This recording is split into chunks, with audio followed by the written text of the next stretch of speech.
ایک کویسچن یہ کیا کہ عورت کو خرید و فروخت کے مسائل کس حد تک سیکھنے لازم ہیں۔ دیکھیں، بنیادی مسئلے تو سیکھنا فرض ہوں گے ہر عورت کے اوپر، کیونکہ وہ جا کے خرید و فروخت کرتی ہیں۔ بلکہ بچہ جب آپ کا 9-10 سال کا ہو جائے تو اسے بھی خرید و فروخت کے بنیادی مسائل سکھانا اس لیے ضروری ہو جاتا ہے کہ بچے بھی جا کے پرچیزنگ کرتے ہیں۔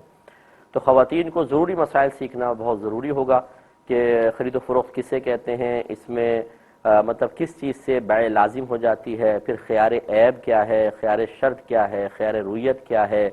اسی طریقے سے اگر انویسٹمنٹ کرنا چاہتی ہیں تو شرکت کیا ہے، مداربت کیا ہے، کرائے پہ کوئی چیز لینا دینا چاہتی ہیں تو کرائے کے بنیادی مسائل سیکھنا بھی عورتوں پر فرض ہے۔ لیکن ہماری بہنیں خاص بہت مطلب یہ کہ کوئی خال ایسی ہوں گی کہ جو سیکھتی ہوں گی، ورنہ سب کے سب ویسے چلتی ہیں، اپنی بنائی ہوئی شرائط، اپنے بنائے ہوئے اصول، اسی پہ خرید و فروخت ہوتی ہے، اسی پہ دکاندار سے مطلب شرائط طے کر کے خرید و فروخت کی جا رہی ہوتی ہے۔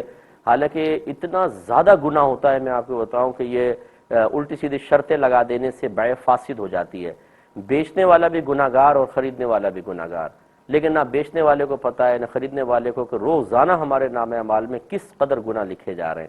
اللہ تعالیٰ ہی رحم فرمائے تو صحیح بات ہے، ہم بخشے جائیں گے، ورنہ ہمیں تو پتہ ہی نہیں کہ ہمارے نامہ اعمال میں عوام کی بات کر رہا ہوں کہ ہمارے نامہ اعمال میں کس قدر گناہ رات دن لکھے جا رہے ہیں۔ اللہ تعالیٰ رحم فرمائے۔ تو یہ بھی نہیں ہے کہ کوئی جو بھی خرید و فروخت کر رہا ہے ضرور گناہگار ہوگا، لیکن ہوتا ہے، بہت ہوتے ہیں، کیونکہ اس میں ایسی کنڈیشنز لگا دی جاتی ہیں جس کی شریعت اجازت نہیں دے رہی ہوتی، اس کی وجہ سے بیع فاسد ہوتی ہے۔ اور بیع فاسد کا مطلب یہ ہوتا ہے کہ فی نفسی بیع تو ہو جاتی ہے لیکن اس میں کوئی وصف کی کمی ہوتی ہے، لہذا اس کو ختم کرنا واجب ہوتا ہے، نہیں کریں گے تو دونوں گناہگار ہوں گے۔ اس لیے سیکھنا بہت ضروری ہے، سیکھنا چاہیے۔ ایک یہ کہتے ہیں کہ کسی غیر مسلم کمپنی میں کوئی شخص کام کرتے ہیں، انہیں کام نہیں کرتے، ان کو جھٹکے کا گوشت جا کر بیچتے ہیں، سپلائی کرتے ہیں، تو کیا حکم شرع ہوگا؟ غالباً یہ پکا کر لکھا، ہاں پکا کر بیچ دیتے ہیں ان کو۔ لیکن مسئلہ یہ ہے کہ غیر مسلم کو اس طرح کی چیز بیچنا شرعاً جائز ہوتا ہے۔ جھٹکے کا گوشت مسلمان کو ہر چیز نہیں بیچ سکتے، حرام ہے، کافر کو بیچنا شرعاً بالکل درست ہے، بیچ سکتے ہیں۔ دوسرے نے کہا کہ بعض اوقات وہ سروس چارجز نہیں دیتے تو یہ 25 کلو کہہ کر اور 20 کلو گوشت دے دیتے ہیں اور اس طرح پیسے اس کے لے کے اپنے جو امپلائی ان کو دیتے ہیں۔ دیکھیں، یہ باہر کے ملک میں تو اس طرح کی باتیں مناسب نہیں لگتی ہیں کہ یہ سروس چارجز نہیں دیتے ہیں۔ وہاں پہ ہر چیز جو ہے بالکل قانونی اعتبار سے چلتی ہے، یہ ہو ہی نہیں سکتا کہ سروس چارجز نہیں دیتے ہیں، وہ لازم دیتے ہیں۔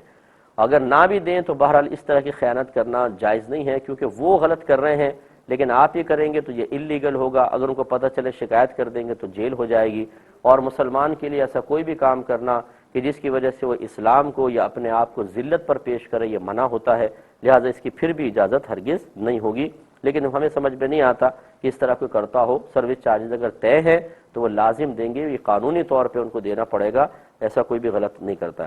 یہ کہتے ہیں کہ کراچی میں خاص طور پہ، بلکہ جہاں جہاں پاکستان میں اس وقت کام ہو رہے ہیں روڈوں پر، روڈیں بند ہیں، تو بعض اوقات لوگ رانگ وے پہ، رش کی وجہ سے رانگ وے پہ چلے جاتے ہیں اور پھر اپنا راستہ بناتے ہیں۔ تو اس طرح رانگ وے پہ جانا کیا حکم شرع رکھتا ہے؟ دیکھیں، اس میں دو چیزیں ہوتی ہیں۔ ایک تو یہ کہ اس طرح رانگ وے پہ جانا کہ ایکسیڈنٹ کا شدید ترین خطرہ ہو، جیسے یوں موڑ ہوتا ہے بعض اوقات آپ رانگ ایک دم گئے، سامنے سے اچانک گاڑی آئی اور ٹکرانے کا خطرہ ہو، اس پر تو جانا حرام ہے، سخت حرام ہے، اس طرح تو ہرگز نہیں کر سکتے۔